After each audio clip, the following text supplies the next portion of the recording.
Vi minha nora lançar uma mala no lago. Ouvi um som abafado vindo de dentro. Corri até a beira para tirá-la e, com os dedos trêmulos, forcei o zíper e descobri algo que me gelou o sangue.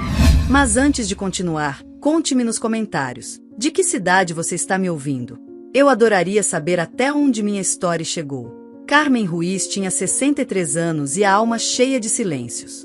Morava em uma velha casa de madeira às margens do Lago de Pátiro, uma casa que antes se enchia de risadas, de conversas que duravam até a madrugada e do som do violão de seu filho Ricardo.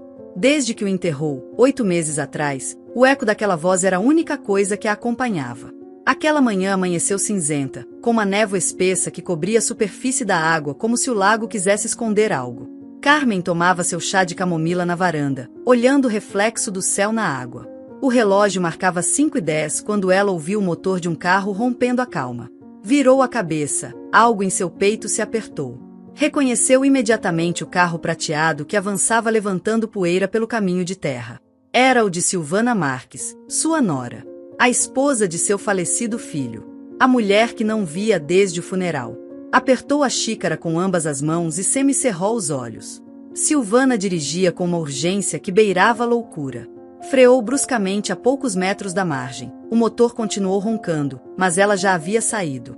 Carmen se levantou, segurando o corrimão da varanda. A cena era estranha. Silvana tinha o rosto transtornado, o cabelo despenteado, os olhos vermelhos. Movia-se com uma mistura de desespero e medo. Abriu o porta-malas com violência, e Carmen viu a mala. Marrom, de couro. A mesma que ela havia dado de presente no dia do casamento. Para que leve seus sonhos a todos os lugares, tinha dito então. Agora, aquela mala parecia pesar-lhe a alma. Silvana, murmurou Carmen sem fôlego. O que você está fazendo? A nora não a ouviu, ou talvez fingiu não ouvir. Olhou para os dois lados com o nervosismo de quem sabe que faz algo imperdoável. Depois, com esforço visível, arrastou a mala para fora do carro. O corpo se curvava com o peso, e Carmen notou que suas mãos tremiam. O ar ficou mais denso, carregado de algo que ela não podia nomear. Silvana deu 2 passos em direção ao lago. Carmen desceu um degrau, indecisa. Viu quando a nora balançou a mala 1, 2 vezes. Depois a lançou. O som do impacto contra a água rompeu o silêncio como um tiro. A mala flutuou por alguns segundos antes de afundar lentamente, engolida pela água turva. Silvana ficou imóvel, olhando-a desaparecer, e então, sem olhar para trás, correu até o carro, entrou e acelerou até sumir na poeira do caminho. Carmen ficou paralisada. A imagem não fazia sentido. Sua mente se recusava a compreender. Algo dentro dela gritava que aquilo não estava certo, que não podia ignorar. Deixou a xícara cair. O vidro se quebrou ao bater nas tábuas da varanda, mas ela não percebeu. Saiu correndo. Havia anos que não corria, mas o fez. Seu coração batia com força, os joelhos queimavam, o ar rasgava sua garganta. O lago se estendia à frente, imóvel, alheio à sua agitação. Chegou à margem e parou, ofegante. A mala ainda flutuava, balançando lentamente. A água parecia absorvê-la aos poucos. Carmen tirou os sapatos sem pensar e entrou no lago. A água estava gelada, o lodo grudava em seus pés. Caminhou, tropeçou, continuou avançando. Quando a água chegou à cintura, estendeu o braço e alcançou uma das alças. Puxou com todas as forças. A mala era pesada, pesada demais. O lodo a sugava para baixo. Carmen puxou novamente, gemendo, sentindo os músculos protestarem. Então ouviu algo. Um som leve, abafado, quase imperceptível. Vinha de dentro. Ela parou. O coração martelava nas costelas. Não, não pode ser, sussurrou. Puxou com mais força, arrastando a mala até a margem. Caiu de joelhos sobre a areia, encharcada, tremendo. O som se repetiu, um gemido abafado, fraco. Sua respiração virou um soluço. Tentou abrir o zíper. Estava úmido, emperrado, enferrujado. Puxou com desespero, os dedos escorregavam. Cortou um dedo, o sangue se misturou à água. Vamos, disse entre dentes. Vamos, meu Deus. O zíper cedeu. A tampa se abriu lentamente, e o que viu dentro tirou-lhe o ar. Havia um bebê, envolto em um cobertor azul, encharcado. Tão pequeno que cabia em suas 2 mãos. Sua pele era pálida, seus lábios arroxeados. Carmen levou a mão à boca para conter um grito. O menino não se movia. Não, não, disse, com a voz partida. Tocou seu peito, buscando um batimento. Nada. Encostou o ouvido em seu pequeno corpo. Por um instante acreditou ouvir silêncio absoluto, mas depois sentiu algo, um sopro de ar, quase imperceptível. Está vivo, ofegou.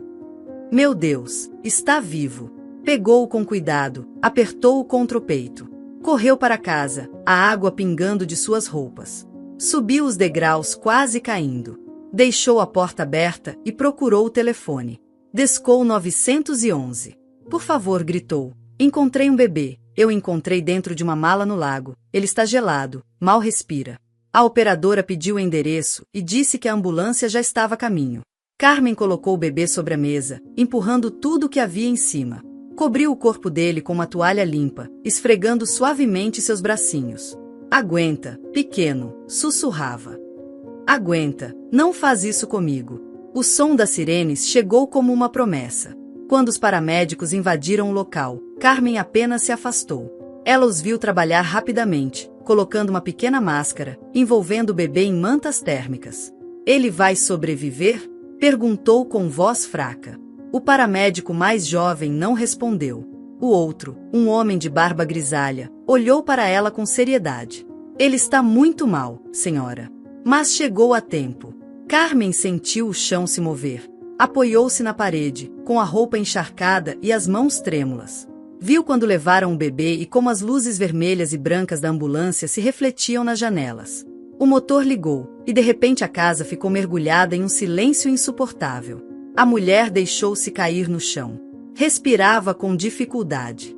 Em sua mente, a imagem de Silvana jogando a mala se repetia sem parar. Na manhã seguinte, Carmen não dormiu. Caminhou pela casa em silêncio, os passos lentos sobre o piso de madeira. Preparou café, mas não o provou. Cada gole de ar tinha gosto de culpa. Pegou as chaves do carro e dirigiu até o hospital da cidade. Pediu para falar com alguém. Ninguém queria lhe dar informações no início. A senhora não é da família, diziam. Mas quando repetiu sua história, quando descreveu a mala, quando sua voz se quebrou dizendo que fora sua nora quem a jogará, olharam para ela de outro modo. A enfermeira Sofia Delgado, por volta dos 40 anos, aproximou-se com compaixão. O bebê está estável por enquanto, disse em voz baixa. Mas foi muito grave. Hipotermia severa. Se não tivesse chegado a tempo. Carmen fechou os olhos. Não sabia se chorava ou rezava. E, alguém sabe quem é a mãe? Perguntou. Sofia a observou por um instante. Ainda não. Mas a polícia já está investigando. Carmen ficou olhando pela janela do corredor, o reflexo de seu rosto no vidro. Por um momento achou ver atrás de si a silhueta de seu filho, sorrindo como antes. Balançou a cabeça, sentindo um arrepio. À tarde, recebeu uma ligação da delegacia. Um oficial a interrogou sobre o ocorrido, anotando tudo enquanto ela relatava cada detalhe. Quando mencionou o nome de sua nora, o homem levantou os olhos. Silvana Marques. Repetiu. Tem certeza? Absoluta. O oficial trocou um olhar com outro agente. Sua nora não tem antecedentes, certo? Não, disse Carmen. Mas sempre foi uma mulher difícil. Lembrou-se do dia em que Ricardo a apresentou. Silvana era jovem, elegante, com um sorriso que não chegava aos olhos. Desde o início havia algo nela que incomodava, uma frieza por trás da cortesia. Ricardo estava apaixonado, cego de amor, e Carmen ficou calada. Naquela noite, quando voltou para casa, acendeu uma vela diante da foto do filho. Teu filho vive, Ricardo disse entre lágrimas. Teu filho vive, mas a mãe quis matá-lo. As palavras saíram como uma faca. Nos dias seguintes, a imprensa local começou a falar do caso, achado misterioso no Lago de Pátero. Mulher resgata a mala com bebê dentro. Carmen evitava ver as notícias, mas a ligação que recebeu 3 dias depois a obrigou a encarar tudo. Era a detetive Laura Paredes. Senhora Ruiz disse, temos os resultados preliminares. Precisamos que venha ao hospital. Carmen chegou tremendo. Conduziram-na até um pequeno escritório. Lá estavam a detetive, o doutor Ernesto Soto e a enfermeira Sofia. Laura abriu uma pasta. Senhora Ruiz, o bebê tem uma conexão genética com a senhora. Carmen olhou para ela sem compreender. O que está dizendo? O doutor interveio. Fizemos testes de DNA. O bebê compartilha 25% da carga genética com a senhora. É seu neto biológico. Filho de Ricardo Ruiz. O ar lhe escapou dos pulmões. Sentiu o mundo girar. Isso é impossível, sussurrou. Ricardo morreu há 8 meses. De acordo com nossos cálculos, disse o médico, a mãe ficou grávida 1 mês antes da morte dele. Carmen levou as mãos ao rosto. A imagem de Silvana voltou à sua mente com uma nitidez insuportável. Silvana, jogando a mala. Silvana, fugindo. Silvana, mentindo o tempo todo. Laura a observava atentamente. A senhora sabia que sua nora estava grávida? Não, respondeu Carmen com a voz trêmula. Ela nunca mencionou. Nem no funeral, nem depois. A detetive assentiu. Então temos uma tentativa de homicídio e um desaparecimento. Precisaremos da sua cooperação. Carmen não respondeu. Sua mente só conseguia pensar no bebê, naquele pequeno que ela havia salvado da água, no filho que seu filho nunca soube que tinha. Quando saiu do hospital, o vento soprava forte sobre o lago. Parou diante da água. O mesmo lugar onde tudo havia começado. O sol se escondia, tingindo a superfície de vermelho. Parecia sangue. Sentiu um peso no peito, uma mistura de dor e determinação. Não vou deixar que o tirem de mim, disse baixinho, olhando para o horizonte. Não outra vez. Naquele instante, sem saber, Carmen havia iniciado uma guerra. Uma que colocaria à prova sua sanidade, sua fé e seu amor de mãe. Porque o lago podia guardar segredos, mas ela não estava disposta a se calar. E mesmo que a água voltasse a ficar parada, ela sabia que sob aquela calma se escondia algo muito mais sombrio. Algo que apenas começava a vir à tona. Carmen voltou para casa naquela noite com o corpo destruído e a mente em chamas. O silêncio dos cômodos já não era apenas a ausência de Ricardo. Agora também continha o choro que ela não ouvirá, os segredos que não enxergara, a mala que não deveria ter existido. As roupas molhadas ainda pendiam de seu corpo, pegajosas, frias. Não se deu ao trabalho de se trocar. Deixou-se cair na cadeira de balanço da varanda, com os braços cruzados, o queixo tremendo. Seu neto. Essa palavra pesava como uma pedra. Mateu. Ainda não tinha nome oficial, mas para ela já era. Ricardo sempre dissera que, se um dia tivesse um filho, o chamaria Mateu. Ela se lembrava como se fosse ontem, aquele Natal em que ele mencionou isso, entre risadas e vinho quente. Quero um nome que soe forte, dissera ele, mas doce. Como o de um guerreiro gentil. Carmen fechou os olhos com força, lutando contra as lágrimas. Se Mateu havia sobrevivido, era por ele. Ricardo trouxera a ela como um último presente, um sussurro do além dizendo, proteja-o. O amanhecer chegou sem que ela percebesse. Quando abriu os olhos, o céu já tinha a cor opaca do novo dia. O telefone fixo tocou às 7h20. Era a detetive Laura Paredes. Senhora Ruiz, preciso vê-la no hospital o quanto antes, disse sem rodeios. Já temos os resultados completos do DNA. Estou a caminho, respondeu Carmen com a voz rouca. Não tomou café. Não se banhou. Apenas vestiu uma jaqueta e saiu. Dirigiu em silêncio, com as mãos firmes no volante, mas a alma por um fio. No meio do caminho, parou em um posto de gasolina. Não por combustível. Apenas porque sentia que o ar lhe faltava. Encostou a testa no volante. Por que Silvana escondeu a gravidez? Por que quis matar o filho de Ricardo? A palavra mãe ressoava com amargura em sua cabeça. Uma mãe que tenta afogar o próprio filho, não era humana. Quando chegou ao hospital, Laura já esperava no saguão, ao lado do Dr. Soto. Sofia, a enfermeira, permanecia em segundo plano, com os olhos cansados. Obrigada por vir tão depressa, disse a detetive. Acompanhe-nos, por favor. Levaram-na a uma pequena sala privada. O médico abriu a pasta e a entregou, mas Carmen não a pegou. Apenas me diga. É seu neto biológico, confirmou o médico. O menino compartilha 25% do DNA com a senhora. É filho de Ricardo Ruiz. O mundo ficou turvo. Carmen teve que se sentar. Sofia se aproximou e lhe ofereceu um copo d'água que ela não aceitou. Silvana estava grávida e nunca disse nada, murmurou Carmen. Nem para mim, Nem sequer para Ricardo. Laura cruzou os braços. Ainda não sabemos ao certo. Mas podemos afirmar que ela deu à luz há muito pouco tempo. Tudo indica que o bebê tem entre 3 e 5 dias de nascido. O cordão umbilical estava amarrado com um pedaço de barbante.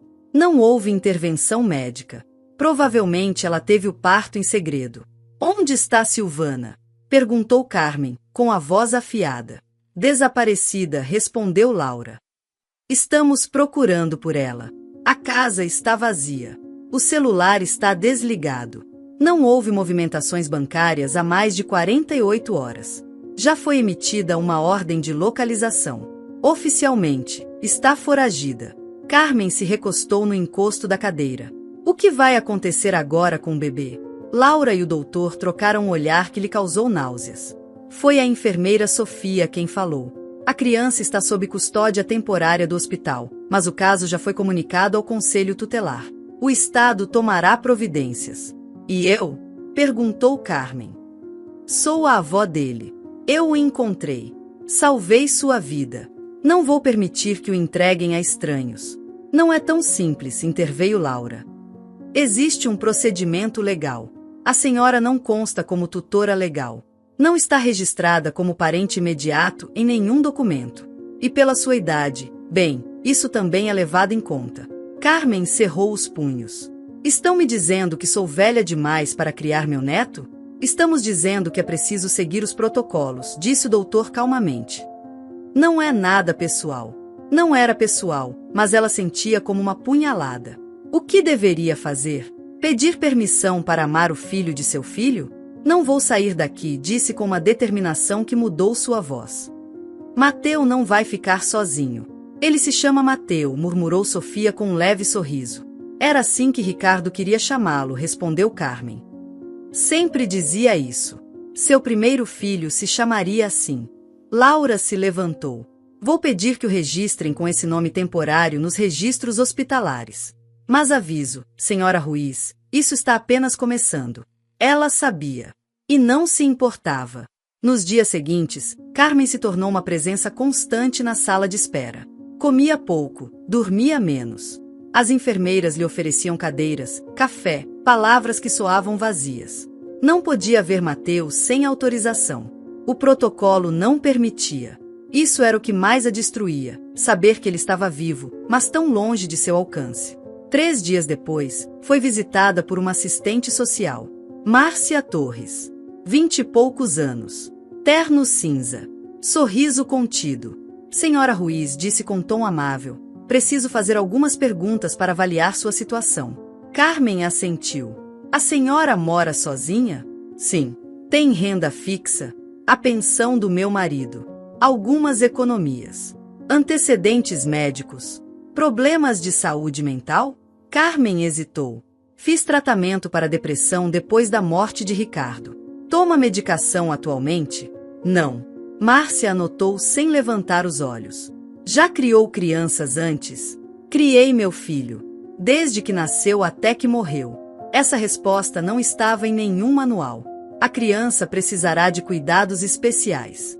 Avaliações médicas, desenvolvimento precoce. Precisamos garantir que o ambiente seja adequado. Está insinuando que não é? Não. Só estamos seguindo o protocolo. E isso inclui ver sua casa, fazer entrevistas, pedir referências e, sim, considerar sua idade. Carmen sentiu que tudo que era, tudo que havia vivido, tudo que havia amado, se reduzia a números em um formulário. 63 anos. Viúva. Um filho morto. E agora, um bebê encontrado em uma mala que poderia ser tirado dela por não ser jovem o suficiente. Onde está o pai do bebê? Perguntou Márcia. Está morto. A mãe? Desaparecida. Fugiu depois de tentar matá-lo. Márcia anotou novamente, sem comentar nada. Carmen inclinou-se em sua direção.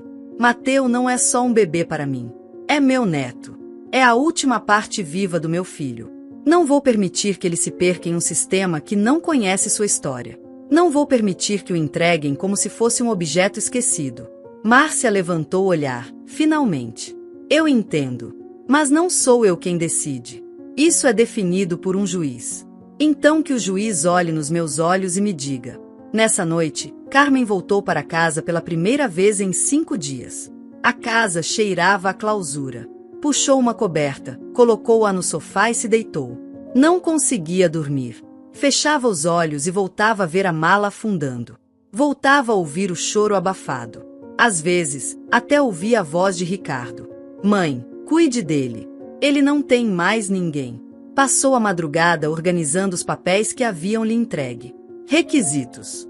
Certificados. Avaliações psicológicas. Um curso obrigatório de criação. 10 passos para demonstrar que era apta para ser avó. Leu tudo sem piscar. Ia fazer. Cada um deles. No dia seguinte, foi ao hospital. Não para perguntar por Mateu. Não para pedir para vê-lo.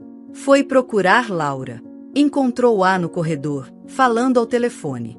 O que descobriram? Perguntou Carmen quando ela desligou. Nada ainda. Mas há algo estranho. O quê? O carro de Silvana foi visto em um supermercado de Morelia meia hora depois do momento em que a senhora viu jogar a mala. Isso não é possível. Temos a gravação da câmera de segurança. Mesmo carro. Mesma placa. Então não era ela. A senhora tem certeza do que viu? Carmen engoliu em seco. Absoluta. Eu a vi com meus próprios olhos. Vi seu rosto. Seu jeito de andar. Vi como ela lançou aquela mala. Mas se ela estava a 30 quilômetros daqui ao mesmo tempo, talvez alguém a tenha ajudado, interrompeu Carmen. Talvez tenha sido um plano. Laura olhou atentamente para ela. A dúvida havia nascido, e não iria desaparecer facilmente. A senhora tinha uma boa relação com Silvana? Não. A culpava pela morte do seu filho? Sempre desconfiei de que algo não estava certo. O acidente foi conveniente demais. Acredita que foi um acidente? Não sei. Mas cada vez tenho mais certeza de que não. Laura suspirou. Vamos reabrir o caso de Ricardo. Quero revisar tudo. Mas não garanto que seja rápido. Carmen a observou por um instante. Não preciso de rapidez. Só preciso da verdade. Quando voltou à sala de espera, Sofia se aproximou. Mateu está melhor. Hoje abriu os olhos. Está se mexendo mais. Chora mais alto. Posso vê-lo? Sofia hesitou. Olhou para os lados. 5 minutos. Não diga nada a ninguém. Levou-a por um corredor lateral até a UTI neonatal. Carmen lavou as mãos, colocou um avental estéril. E então o viu. Tão pequeno, tão real, tão forte. Ela se aproximou da incubadora. Colocou a mão dentro, acariciou seus minúsculos dedos. O bebê reagiu. Fechou a mãozinha em torno do seu dedo. Olá, Mateu, sussurrou Carmen. Sou sua avó. Não vou deixar que ninguém te machuque. O bebê não respondeu, mas sua respiração ficou mais regular, como se a reconhecesse. Naquele instante, Carmen soube que tudo ia mudar. Que o sistema, as leis, os preconceitos, a burocracia, nada iria detê-la. Porque Mateu não era uma responsabilidade. Era uma promessa. E ela, Carmen Ruiz, estava disposta a quebrar qualquer regra para cumpri-la.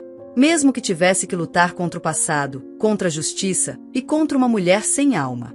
Naquela mesma noite, enquanto os corredores do hospital se enchiam do murmúrio dos monitores cardíacos e dos choros intermitentes de outros recém-nascidos, Carmen não saiu do banco em frente à sala de cuidados intensivos. Através do vidro, o pequeno corpo de Mateu continuava agarrado à vida. As luzes suaves iluminavam seu rostinho com delicadeza, e cada vez que ele se movia, o coração de Carmen se agitava. Às 3 da manhã, Laura apareceu. Não consegui dormir, disse, sentando-se ao seu lado. Carmen não desviou o olhar da incubadora. Eu também não. O silêncio faz mais barulho do que nunca. Laura assentiu. Pela primeira vez desde que a conhecia, Carmen notou compaixão sincera em seus olhos. Não a piedade condescendente de uma funcionária. Era diferente. Como se algo tivesse mudado. Revisamos os arquivos do caso de Ricardo, começou Laura em voz baixa. Há algo que não bate. E preciso que a senhora esteja preparada. Carmen virou lentamente a cabeça. O que encontraram? Quando o acidente aconteceu, disseram que o carro havia derrapado por causa da chuva. Mas hoje enviamos um pedido para reabrir a análise técnica. O novo relatório chegou há 1 hora. E alguém cortou os freios. As palavras caíram como uma pedra no peito de Carmen. Ela levou a mão à boca. A garganta se fechou de repente. Está dizendo que? Sim. Alguém sabotou o carro. Ricardo não morreu por acidente. Foi um assassinato. Laura lhe entregou uma pasta. Carmen não a abriu. Não precisava ver detalhes mecânicos para saber a verdade. Tinha sentido isso desde o primeiro momento. Naquela noite da ligação. Aquela voz quebrada de Silvana gritando como se também tivesse perdido algo. Tudo havia sido teatro. E ninguém viu. Ninguém suspeitou antes. Encobriram bem.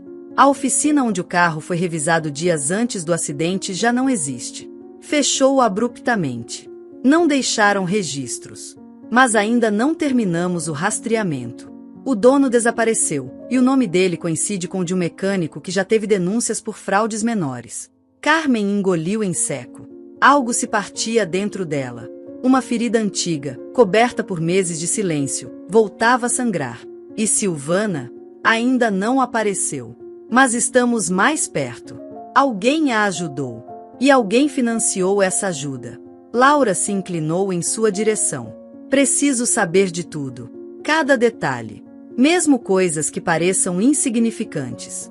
A senhora notou algo estranho entre eles nos dias antes do acidente? Carmen fechou os olhos. Apertou as pálpebras com força. Sim, aconteceu algo. Laura esperou. Carmen respirou fundo. 3 dias antes de Ricardo morrer, ele veio em casa sem avisar. Estava com os olhos vermelhos. Me abraçou, como quando era criança. Não disse nada, só ficou comigo por 1 hora. Pediu que eu fizesse o chá favorito dele. E antes de ir embora me disse, há coisas que não entendo, mas tenho que fazer o que é certo. Eu achei que falava do trabalho, ou do casamento. Não perguntei. Laura ficou em silêncio por alguns segundos. E com Silvana, ela sempre foi distante. Nunca soube muito da vida dela. Nunca falava da família. Nunca mencionou amigos. Mas havia algo mais. Algo que sempre me deixou inquieta. O quê? Carmen hesitou. Algumas semanas antes do acidente, eu ouvi discutir com ela. Eu estava na cozinha. Eles estavam no jardim. Não ouvi muito. Só uma frase. Ricardo disse, você não pode decidir sozinha, ele também é meu filho. Laura a olhou com atenção. Tem certeza? Com certeza. Naquele momento, eu não entendi. Mas agora tudo faz sentido. Silvana já estava grávida. E Ricardo sabia disso. A detetive tirou o celular da bolsa. Procurou entre os arquivos até mostrar uma imagem. Uma captura de tela. Isto é do telefone de Ricardo. Foi recuperado após o acidente, mas estava danificado. Nossa equipe de informática conseguiu extrair algumas mensagens. Carmen leu com as mãos trêmulas. Ricardo, precisamos conversar. É sobre o bebê. Silvana, não sei do que você está falando. Ricardo, encontrei o teste de gravidez. Por que você não me contou? Silvana, não quero tê-lo. Ricardo, isso não é uma opção. É nosso filho. Silvana, não quero ser mãe. Não vou arruinar minha vida por um erro. Carmen abaixou o olhar. O coração batia nos ouvidos. Tem mais, acrescentou Laura. Ele escreveu para ela, se decidir não tê-lo, eu me divórcio. E se tiver, lutarei pela guarda total. Não deixarei que você o machuque. Quando foi isso? 2 dias antes do acidente. Carmen apertou a pasta contra o peito. E isso não foi suficiente para levantarem suspeitas. Não tínhamos acesso a esse telefone até agora. Além disso, o testamento. Que testamento? Laura recostou-se no banco. Ricardo modificou seu testamento 3 semanas antes de morrer. Deixou tudo, absolutamente tudo, para seu futuro filho. Silvana não receberia um centavo se o bebê nascesse vivo. Ele assinou diante de um tabelião. E deixou instruções para que os fundos fossem protegidos por um fundo fiduciário, administrado até a maioridade da criança. Carmen sentiu o estômago se fechar. O motivo era claro. Silvana havia perdido tudo. E ela sabia disso. Ela o matou, disse em voz baixa. E depois, tentou matar o bebê para ficar com o dinheiro. Laura assentiu com gravidade. É a hipótese com que estamos trabalhando. E agora temos elementos suficientes para pedir um mandado de prisão. Quanto tempo mais precisam para encontrá-la? Depende. Mas agora temos certeza de que ela não agiu sozinha. Alguém a protegeu. Alguém a escondeu. Talvez mais alguém esteja envolvido. E não descartamos que o caso do bebê fizesse parte de um plano ainda mais sombrio. Carmen inclinou-se para a frente. O que mais precisam de mim? Tudo o que lembrar. Mesmo que pareça irrelevante. Amigos, ligações, comportamentos. Ela usava outros nomes? Tinha documentos diferentes? Contas desconhecidas? Carmen pensou. Reviu tudo mentalmente. E de repente, uma imagem lhe veio à mente. Sim, havia algo estranho. Um dia encontrei um recibo na caixa de correio, mas não estava no nome de Silvana. Dizia Maria Solano. Era uma entrega de roupas, acho. Perguntei a ela, e ela disse que era um segundo sobrenome. Mas nunca acreditei. Laura fez uma anotação. Isso pode nos ajudar. Muitas vezes, os fugitivos usam identidades previamente criadas. Vou procurar nos arquivos.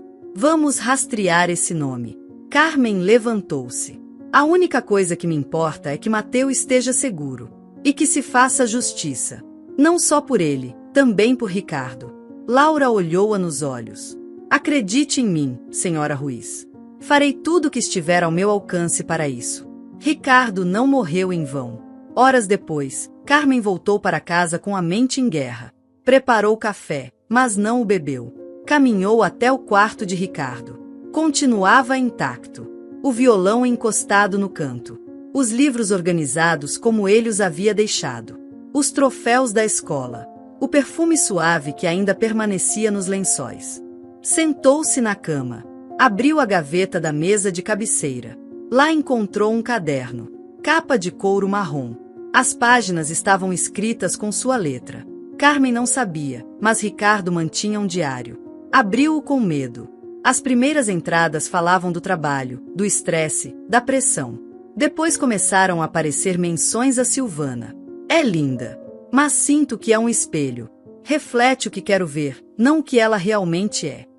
Hoje ela revisou minhas contas bancárias. Disse que queria aprender sobre finanças. Mas senti que procurava algo mais. Encontrei uma ligação estranha em seu celular. Dizia desbloqueio legal. Ela me disse que era uma amiga advogada. Carmen folheou as páginas rapidamente. A tinta estava borrada em algumas partes. Outras tinham manchas circulares. Lágrimas. Ela está grávida. Soube por acidente. Não quis me contar. Negou. Disse que não está pronta. Que vai arruinar a vida dela. Modifiquei meu testamento. Não confio nela com o dinheiro, nem com o bebê. Se algo me acontecer, espero que mamãe saiba o que fazer. Mateu não merece carregar isso. Carmen soltou o caderno. As lágrimas caíam sem controle. A dor era um fogo que não se apagava, apenas mudava de lugar. Primeiro pela perda, depois pela traição. E agora pela confirmação do que sempre temeu, que seu filho morreu tentando proteger o filho dele. Na manhã seguinte, voltou ao hospital. Mateu estava mais forte. Respirava sozinho. A cor havia voltado às suas bochechas. Quando a viu, Sofia sorriu. Hoje ele chorou com força. Todo o pessoal ouviu. Carmen aproximou-se da incubadora. Acariciou a mãozinha do bebê. Ele apertou seu dedo. Seu pai lutou por você, Mateu. E agora eu continuarei a luta dele. Laura chegou meia hora depois. Tinha uma expressão tensa. Encontramos alguém, disse. Um mecânico. Carlos Medina. Trabalhou na oficina onde o carro de Ricardo foi revisado. Estamos interrogando. Carmen ficou imóvel. Confessou? Ainda não. Mas há registros bancários.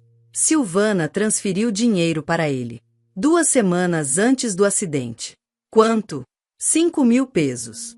E depois mais 5, 3 dias antes da morte de Ricardo. O que vão fazer? Pressioná-lo. Se ele falar, temos o elo-chave.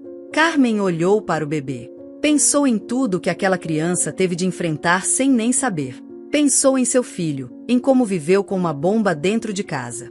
Pensou em si mesma, em como permitiu que aquela mulher entrasse em sua família, se sentasse à sua mesa, a chamasse de mamãe sem nunca sentir isso. O passado já não podia ser consertado. Mas o presente, sim. E o futuro de Mateu, também. Silvana podia continuar fugindo. O sistema podia erguer muros. Mas Carmen sabia que a verdade tinha uma forma de se erguer acima do medo. E agora tinha provas. Tinha uma história. Tinha um neto que merecia conhecê-la por completo. Mateu não era apenas um bebê abandonado. Era a última chama de uma vida injustamente apagada. E Carmen não descansaria até que essa chama ardesse com justiça. Porque Ricardo não morreu em vão. E seu filho jamais seria apenas uma lembrança flutuando em um lago escuro. A vida de Carmen se reduziu a uma pasta azul, uma incubadora e um nome que ela sussurrava à noite como se temesse que alguém o roubasse. Mateu. A cada manhã acordava mais cedo, embora não dormisse de verdade. Sentava-se diante do espelho, penteava o cabelo com mãos trêmulas e ensaiava respostas. Você tem alguma doença crônica? Acredita estar capacitada para criar uma criança? Considerou o impacto emocional da perda de seu filho?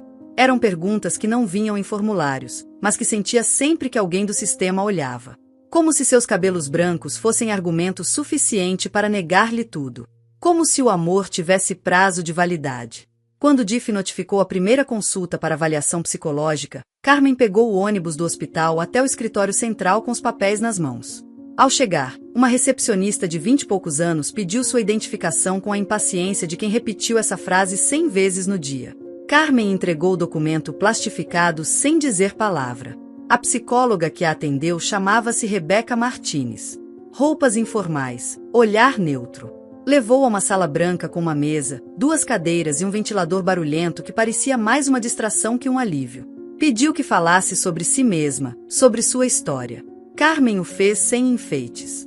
Contou que havia trabalhado 30 anos como professora rural, que criou sozinha seu filho desde que o marido morreu de infarto aos 46 anos, que amou Ricardo com uma intensidade que nunca soube moderar, que viu Silvana afastá-lo pouco a pouco, que algo em seu olhar sempre foi opaco, que agora, apesar dos anos, queria criar Mateu não porque lhe faltasse algo, mas porque sabia o que aquela criança precisava. E o que a senhora acha que ele precisa? Perguntou Rebeca.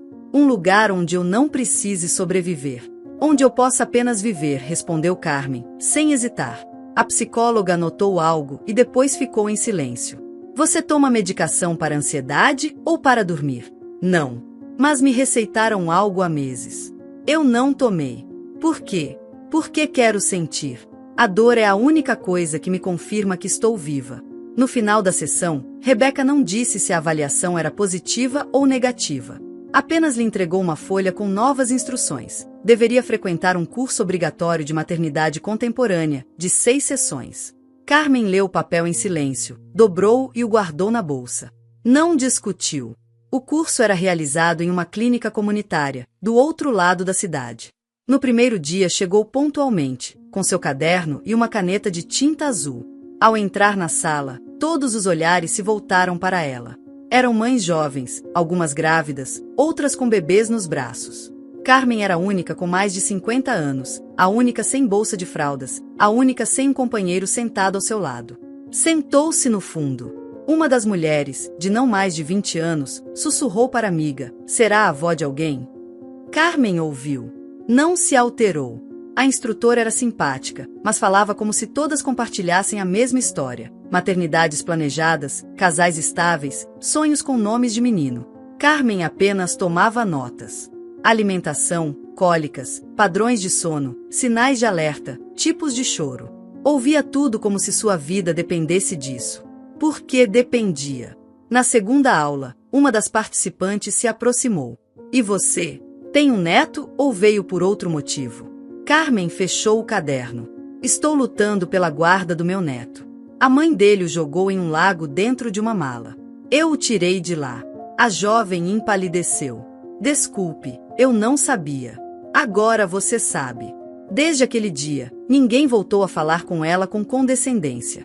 Carmen conquistou respeito sem pedi-lo.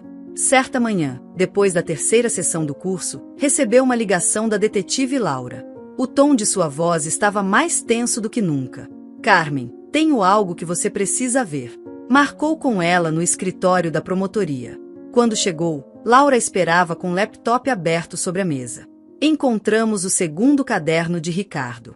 Estava em uma caixa de documentos arquivada no escritório dele. Segundo? Sim. Este tem detalhes mais pessoais. E também provas. Laura reproduziu um vídeo. Ricardo falava para a câmera, sentado diante de sua mesa. Se você está vendo isso, é porque algo me aconteceu. Tentei conversar com Silvana, mas toda vez que menciono o assunto do bebê, ela fica agressiva. Há alguns dias, ela encontrou meu testamento e ficou histérica. Me ameaçou dizendo que iria embora e levaria o menino. Não sei se é capaz de machucá-lo, mas estou com medo. Sinto que ela me vigia. Verifica meu celular, minhas contas, minhas ligações. Se algo me acontecer, por favor, proteja Mateu. Que ela não o crie. Não posso explicar completamente. Apenas, não permita. Carmen não respirou até o vídeo terminar. Sentiu a boca secar. As lágrimas não vieram. Apenas uma raiva fria que desceu por sua coluna como um veneno antigo. Isso já foi entregue ao juiz? Perguntou com a voz baixa. Sim. Foi adicionado ao processo. E tem mais. Silvana retirou 5.000 pesos de uma conta oculta 3 dias antes do acidente. O destinatário do depósito era Carlos Medina, o mecânico. E ele está preso. Confessou. Cortou os freios em troca do dinheiro. Não sabia que era para um assassinato. Pensou que era uma vingança amorosa. Está colaborando. Silvana é oficialmente procurada por homicídio qualificado e tentativa de infanticídio. Carmen baixou o olhar. E Mateu? A juíza vai revisar seu caso esta semana. Tudo dependerá das avaliações. Mas com esse vídeo, a guarda pode se inclinar a seu favor. Naquela noite, Carmen voltou ao hospital com passos firmes. Mateu dormia, com os punhos cerrados. Sua respiração era um ritmo que lhe devolvia a fé. Cantou baixinho, uma canção de ninar que cantava para Ricardo quando ele era criança. Estrelinha, onde estás? Eu me pergunto o que serás. Mateu moveu os lábios como se a reconhecesse. Carmen apoiou a testa contra o vidro. Você é a minha guerra, Mateu. A minha única guerra. E eu vou vencê-la. Dias depois, o julgamento pela guarda temporária foi convocado na sala 3 do Tribunal de Família. Carmen se apresentou sozinha, com vestido azul escuro e a pasta de documentos contra o peito. Do outro lado da sala estava uma advogada do Estado. Fria. Meticulosa. Falou sobre a idade, sobre os riscos, sobre a estabilidade emocional. Carmen apenas pediu para falar. Perdi meu filho. Perdi meu marido.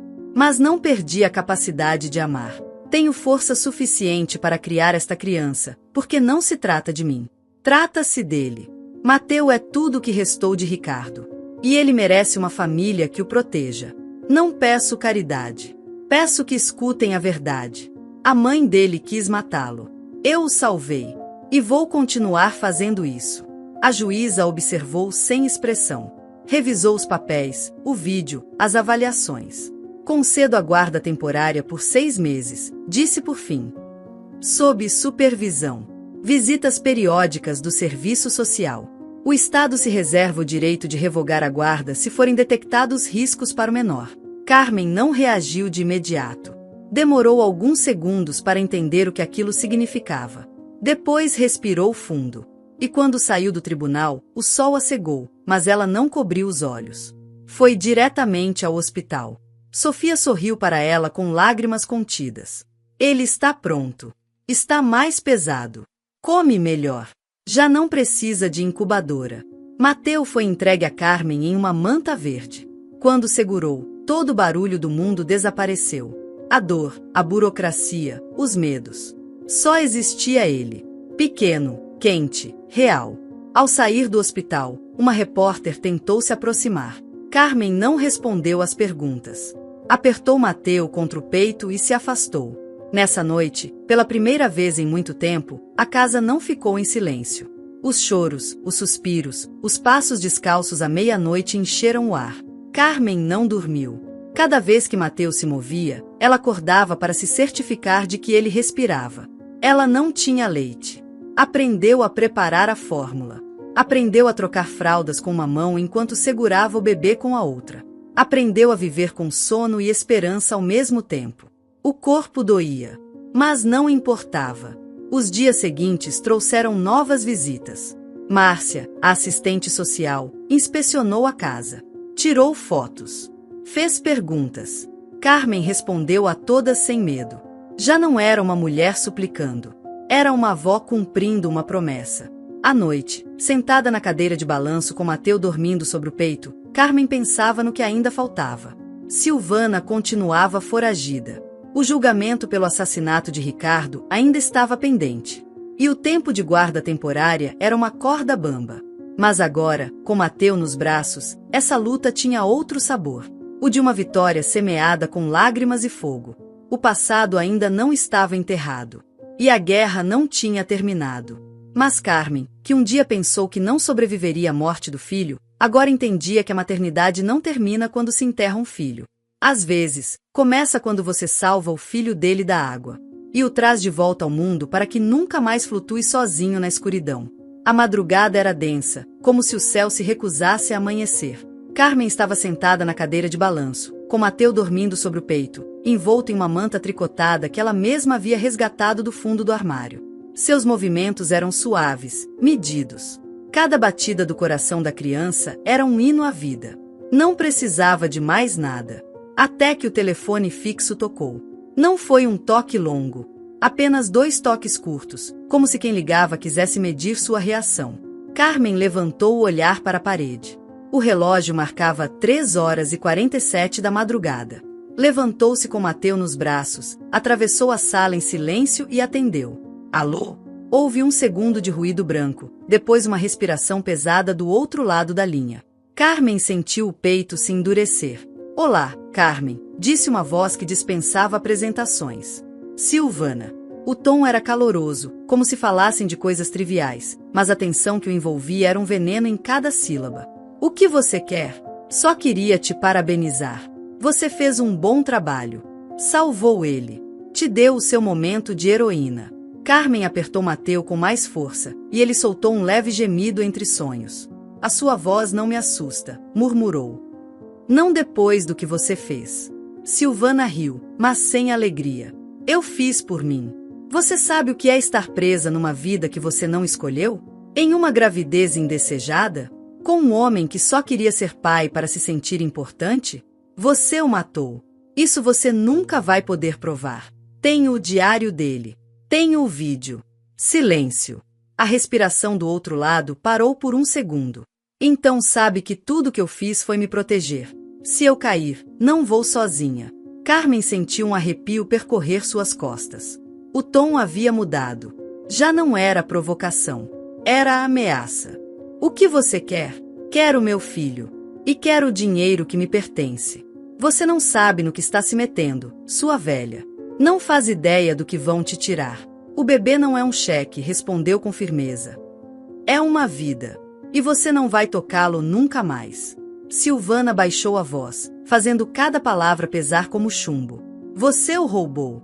E eu posso dizer à polícia que você o sequestrou. Que me drogou. Que planejou tudo. Você acha que alguém vai acreditar numa idosa que mora sozinha à beira do lago? Carmen permaneceu em silêncio.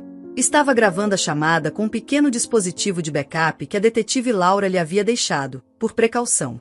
Ela havia previsto algo assim. Só precisava mantê-la falando. Não tenho medo de você, disse. E se quer que alguém te escute, venha e diga pessoalmente. Está me convidando? Ao galpão, junto ao lago. Amanhã, ao anoitecer. Onde tudo começou. Silêncio outra vez. Depois um sussurro, quase um chiado. Nos vemos lá, então. E não traga ninguém. Ou acaba tudo. A linha caiu. Carmen ficou com o telefone na mão por vários segundos. Mateu gemeu e ela o embalou de novo. Não chorava. Só reclamava da mudança de temperatura. Carmen o cobriu com cuidado e o levou para o berço improvisado junto ao sofá. Depois, pegou o gravador e o guardou em um envelope. Ao amanhecer, foi ao hospital onde Laura tinha seu escritório temporário. Entrou sem pedir permissão. Ela me ligou. Laura levantou o olhar. Você tem provas? Carmen lhe entregou o gravador. Gravei tudo. Laura conectou o dispositivo ao laptop. Ouviram a gravação completa. Quando terminou, Laura levantou-se da cadeira. Vamos prendê-la. Carmen assentiu. Mas havia medo em seus olhos. Não por ela. Por Mateu. Naquela noite não dormiu. Mateu também não. Era como se o menino percebesse que algo não estava bem. Carmen o segurou mais do que o habitual. Falou-lhe em voz baixa. Cantou para ele. Pediu perdão, sem saber exatamente por quê. Talvez por tê-lo metido numa guerra que ele não escolheu. No dia seguinte, a polícia preparou tudo. Laura chegou com uma equipe reduzida. 2 agentes à paisana, um técnico em microfones e uma enfermeira de apoio caso algo desse errado. O plano era simples. Carmen se apresentaria sozinha. Levaria um microfone oculto no broche do casaco. Silvana não deveria desconfiar de nada. O galpão estava fechado desde aquela noite em que Carmen resgatou a mala do lago. Ainda cheirava a umidade, a terra e a segredos mal enterrados. A polícia colocou câmeras diminutas entre as vigas do teto, nos troncos empilhados, até no velho lampião que pendia sobre a entrada.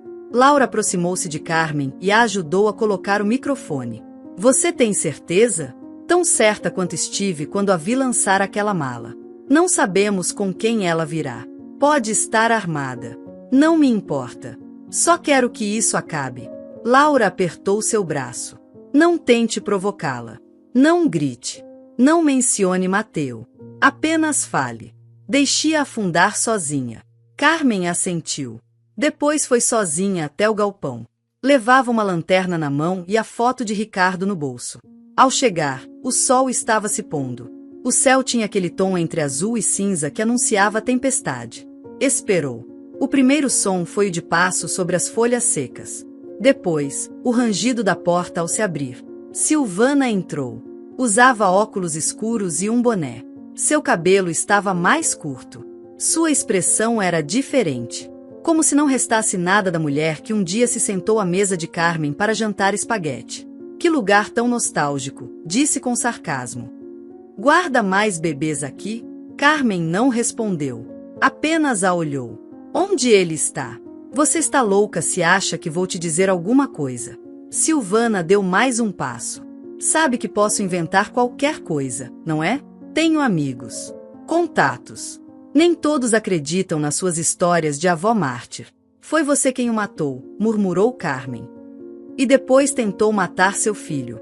Silvana riu. Eu? Sério? Uma mulher sozinha, indefesa? Acha que um juiz vai engolir essa história? É você quem o mantém preso. É você quem o roubou. Eu mesma o joguei no lago. Quer que eu diga isso também? Silvana olhou com raiva. O que você sabe sobre mim? Acha que eu queria isso?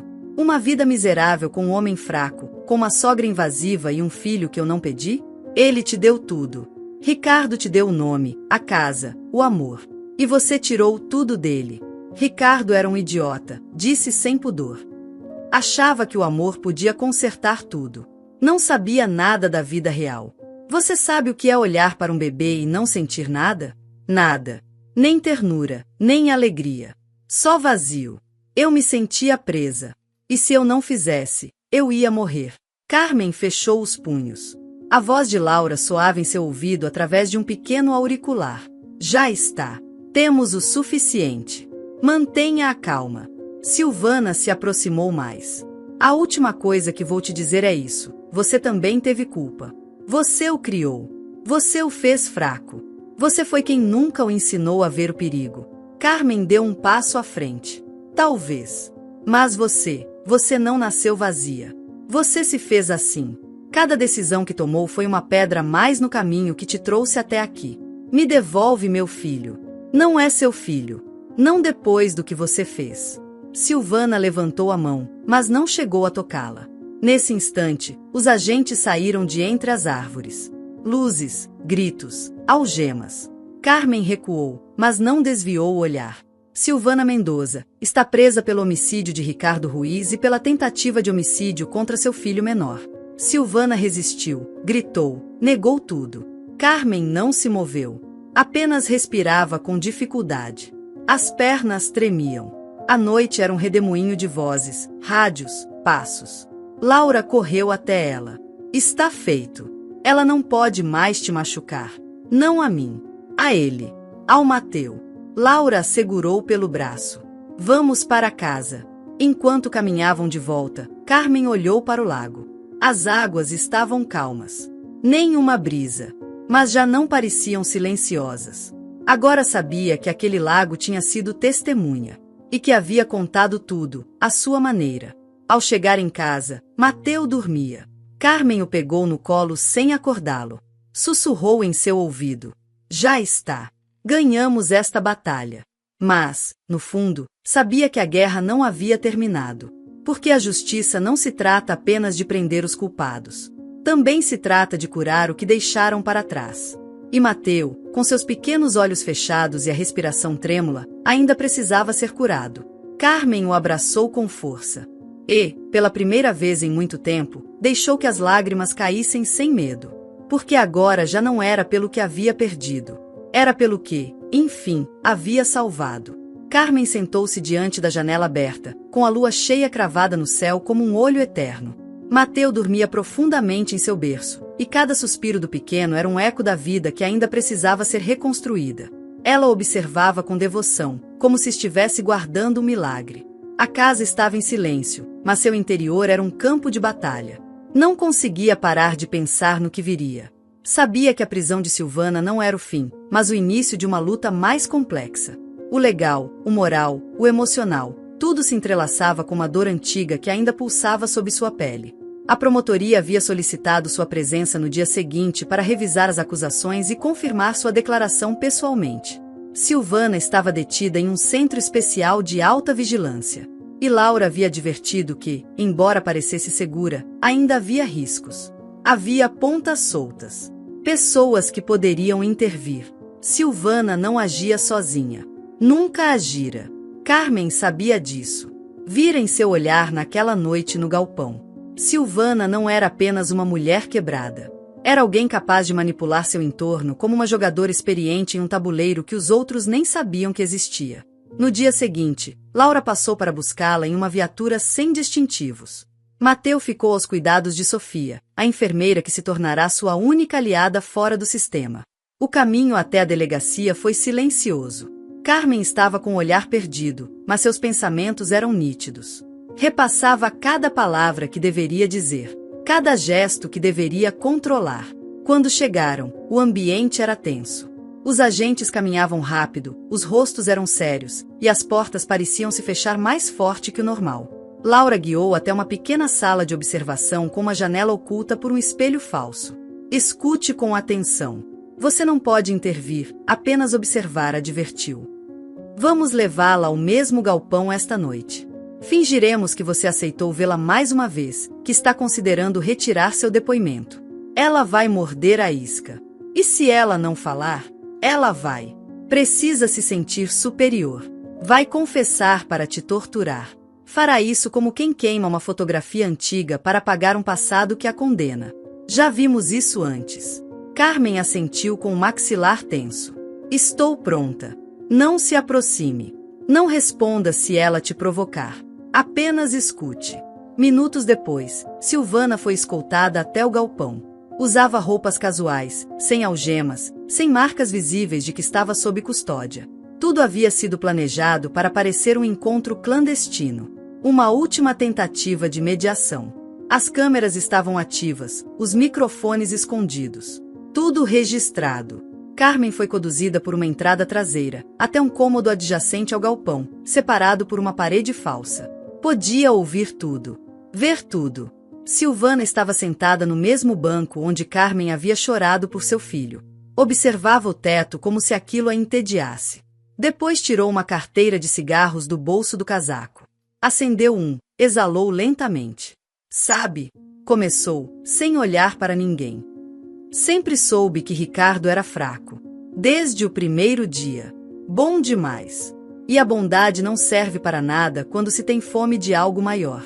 Falava com voz suave, quase melancólica. Como se narrasse uma velha história sem importância. Tentou me mudar. Me dava livros sobre criação de filhos. Falava de valores. de família. Como se isso me comovesse. Queria uma vida de domingo, jantares tranquilos, fotos emolduradas. Eu só queria sair daquela miséria. Apagou o cigarro na sola do sapato e continuou. Quando descobri que estava grávida, senti nojo. De mim, dele, de tudo. Já estava planejando ir embora, desaparecer. Mas então encontrei o testamento. Foi fácil. Ele confiava demais. Lia seus e-mails enquanto dormia, revistava seu lixo. E lá estava. Tudo para aquele bebê. Carmen cerrou os punhos. Cada palavra era uma faca girando em seu ventre. Eu não podia permitir. Não podia ficar com nada. Nem mesmo com o que já tinha. Então planejei tudo. Primeiro pensei em envenená-lo, mas não quis me arriscar. Depois lembrei daquele mecânico, o que me paquerava toda vez que eu ia à oficina. Bastou um sorriso e um pouco de dinheiro. 10.000 pesos. E um beijo. Ele fez sem fazer perguntas. Riu, como se achasse graça de sua própria crueldade. O acidente foi limpo. Sem sangue. Sem gritos. Apenas o silêncio de um carro sem freios e uma árvore esperando. Perfeito. Levantou-se, começou a andar em círculos. Mas cometi um erro. Não calculei bem o tempo da gravidez. Fiquei nervosa. E quando o bebê nasceu, já não havia saída. Eu o enrolei. Coloquei na mala. Achei que sufocaria rápido. Como um filhote. Sem barulho. Voltou a sentar-se, agora olhando diretamente para o ponto onde sabia que estava o espelho falso.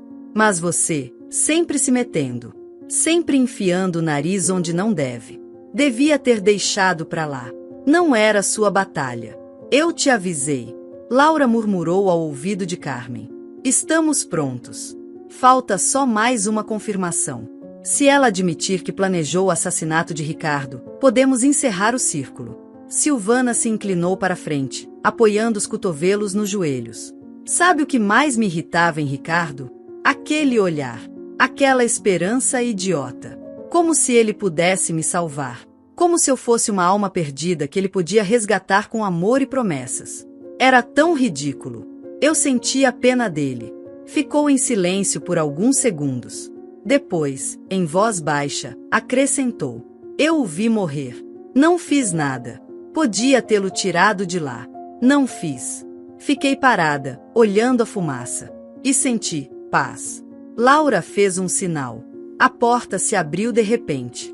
4 agentes entraram com as armas em punho. Silvana saltou do banco, surpresa. Tentou correr para o fundo do galpão, mas foi detida em segundos.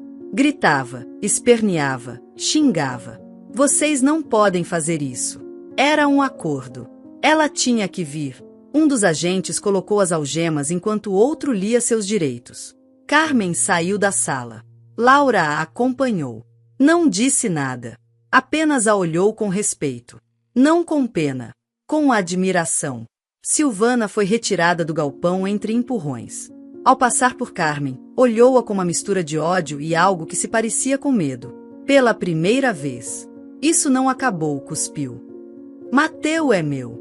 Sempre será meu. Carmen não respondeu. Apenas a viu se afastar, engolida pelas sombras do veículo policial. Sua figura ficou pequena até desaparecer na distância. Naquela noite, de volta em casa, Mateu chorava inconsolável. Carmen o tomou nos braços, o embalou, falou com ele. Mas o choro não cessava. Era como se algo invisível o inquietasse, o despertasse. Carmen o aproximou do peito. Com voz trêmula, disse: Ela não vai mais te tocar. Ela não vai voltar. Eu prometo. Aos poucos, Mateu foi se acalmando. Fechou os olhos, exausto. E naquele momento, Carmen compreendeu algo. Que o verdadeiro monstro não havia sido Silvana. O verdadeiro monstro havia sido a indiferença do mundo. A lentidão da justiça. A maneira como todos assumiram que nada mais havia por trás do acidente de seu filho. E o modo como tantas vezes as vozes das mulheres mais velhas como ela eram ignoradas, descartadas. Carmen prometeu a si mesma que isso não aconteceria com Mateu. Que ele cresceria com a verdade. Que não viveria com mentiras disfarçadas de amor. Olhou pela janela. A lua ainda estava lá, testemunha muda do que havia acontecido. E pela primeira vez, Carmen não sentiu raiva, nem medo. Sentiu paz. Porque naquele pequeno corpo adormecido, naqueles pulmões que lutaram para respirar, naquele sangue que também era de seu filho, vivia algo que não podia ser destruído. A esperança. E essa não se afoga. Não se queima. Não se aprisiona. Ela sobrevive. Mesmo que precise fazê-lo sob a lua. O julgamento final foi marcado para a primeira segunda-feira de dezembro. A cidade amanheceu com um céu cinzento e opaco, como se as nuvens tivessem escolhido aquele dia para chorar o que Carmen já não conseguia. A sala de justiça estava cheia. Jornalistas, advogados, testemunhas e olhares curiosos ocupavam os bancos com expectativa contida. O caso Mendoza Ruiz havia se tornado uma tempestade midiática. Manchetes como a mãe que jogou o filho no lago e sogra descobre a verdade após a morte do filho ecoavam em todos os cantos do país. Carmen chegou acompanhada por Laura e por Sofia, que carregava Mateu envolto em uma manta azul clara. O pequeno já tinha mais de 7 meses. Seus olhos estavam cada vez mais parecidos com os de Ricardo. Grandes, cheios de luz, mas com uma profundidade que fazia Carmen tremer cada vez que os via. Como se ele soubesse.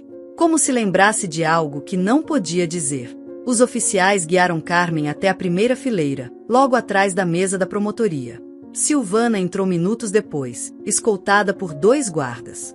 Tinha o cabelo preso e as algemas escondidas sob o suéter bege que lhe haviam dado. Seu rosto era inexpressivo. Olhou para a frente o tempo todo. Não virou para Carmen. Não olhou para Mateu. Agarrou-se ao silêncio como única defesa.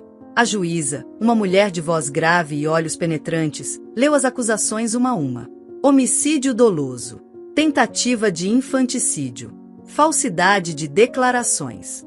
Conspiração. A defesa tentou uma estratégia de desequilíbrio mental, mas as provas eram irrefutáveis. O vídeo. A gravação da ligação. A confissão no galpão. O diário de Ricardo. Tudo estava documentado. Queremos apresentar a última peça de evidência, disse a promotora no meio do julgamento. A carta final do diário da vítima, Ricardo Ruiz, dirigida a seu filho ainda não nascido. A juíza permitiu. Carmen foi quem a leu. A própria juíza pediu que o fizesse. Carmen se levantou. O papel tremia em suas mãos. Ela o havia lido muitas vezes em silêncio, mas em voz alta era diferente. Cada palavra pesava mais do que a anterior. Querido filho, leu. Não sei se algum dia lerá isto. Não sei se chegará a nascer ou se estarei aqui para vê-lo crescer. Mas se algo me acontecer, quero que saiba que, desde o momento em que soube que existia, eu te amei com tudo que sou. Quis te proteger, te dar uma vida limpa, honesta, amorosa. E se não pude fazê-lo, espero que alguém mais o faça. Confio em minha mãe. Confio que, mesmo que eu não esteja, ela te conduzirá à luz que eu não pude alcançar. Não tenha medo de ser feliz. Não tenha medo de amar. Porque, embora este mundo possa parecer cruel, sempre haverá alguém disposto a lutar por você. Eu o faria 1000 vezes. Mesmo que isso significasse desaparecer. A voz de Carmen se quebrou no final. As lágrimas corriam sem controle. Mateu se movia nos braços de Sofia, como se reconhecesse seu nome naquela carta que não entendia, mas sentia. O júri não demorou a deliberar. Silvana foi considerada culpada de todas as acusações. A sentença foi clara. Prisão perpétua sem direito à redução. Quando a juíza leu, Silvana fechou os olhos. Não chorou. Não gritou. Apenas inclinou a cabeça, como se finalmente se rendesse a algo maior que ela mesma. Quando a escoltaram para fora da sala, Carmen sentiu que o ar voltava a encher o ambiente. Como se alguém tivesse desfeito um nó que apertava o peito de todos havia meses. Dias depois, em uma audiência privada, a juíza convocou Carmen para dar o veredito final sobre a guarda de Mateu. Carmen se apresentou com um vestido branco, simples, limpo. Trazia o cabelo preso e uma pequena medalha de São Miguel pendurada no pescoço. A juíza observou por vários segundos antes de falar. Senhora Ruiz, o que a senhora fez não apenas demonstra capacidade emocional e física para cuidar de uma criança. Demonstra amor, integridade e uma força moral excepcional. Este tribunal concede à senhora a guarda legal definitiva de Mateu Ricardo Ruiz Mendoza. Carmen fechou os olhos. Não disse nada. Apenas respirou fundo. E, quando os abriu, olhou para Mateu, que naquele instante balbuciava nos braços de Sofia. O menino estendeu a mão para ela e disse uma palavra clara, sem que ninguém esperasse. Mamãe. Tudo parou. Sofia se virou, surpresa. Laura deixou cair os documentos que segurava. E Carmen, incapaz de se mover, sentiu as pernas cederem e precisou se apoiar na cadeira. Mateu havia falado. E chamou-a de mamãe. Não foi uma palavra acidental. Foi um reconhecimento. Uma ponte entre o passado e o futuro. Os meses seguintes foram cheios de adaptações. Carmen reformou a casa. Pintou o quarto de Ricardo e o transformou no quarto de Mateu. Colou nas paredes desenhos coloridos, colocou uma luminária em forma de lua e estrelas, comprou brinquedos que não via havia décadas. Mas não foi só o espaço que mudou. Seu coração também. Ela já não chorava ao ver a cadeira vazia de Ricardo. Agora falava dele em voz alta. Contava a Mateu quem havia sido seu pai. Como gostava de café com leite nas manhãs. Como ria quando via filmes antigos. Como dançava sem ritmo, mas com alegria. Dizia tudo isso enquanto banhava, enquanto alimentava, enquanto caminhavam à beira do lago. Porque Mateu não devia crescer no silêncio.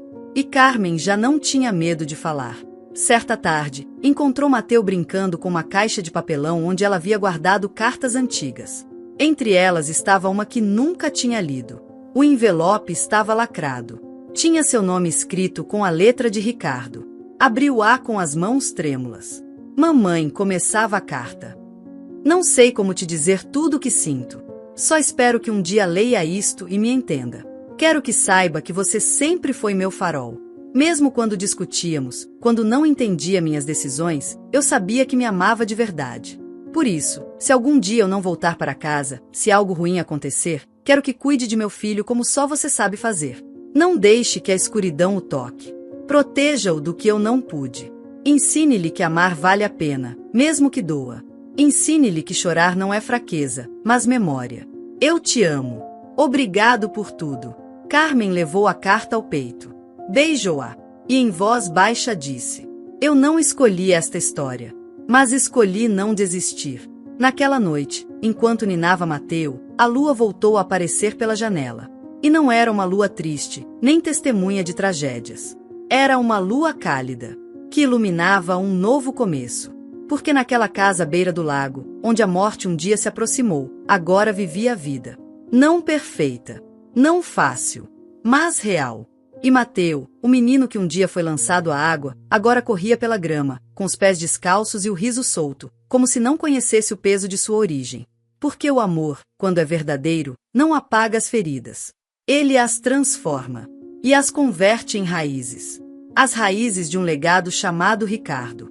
Se esta história te comoveu, compartilhe com seus amigos e faça parte da mudança.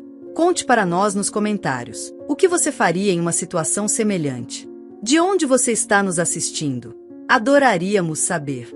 Muitas pessoas estão passando por situações parecidas. Esperamos que a voz delas viva em seu coração. Não se esqueça de deixar o seu like, inscrever-se no canal e compartilhar com seus amigos e familiares como forma de apoio. Isso nos motiva a continuar trazendo relatos emocionantes todos os dias. Não perca a próxima história surpreendente que está prestes a aparecer na sua tela. Clique nos links que estão aparecendo agora mesmo. Temos uma seleção exclusiva de histórias cativantes e entretenimento garantido especialmente para você. Nos vemos no próximo vídeo. Um abraço.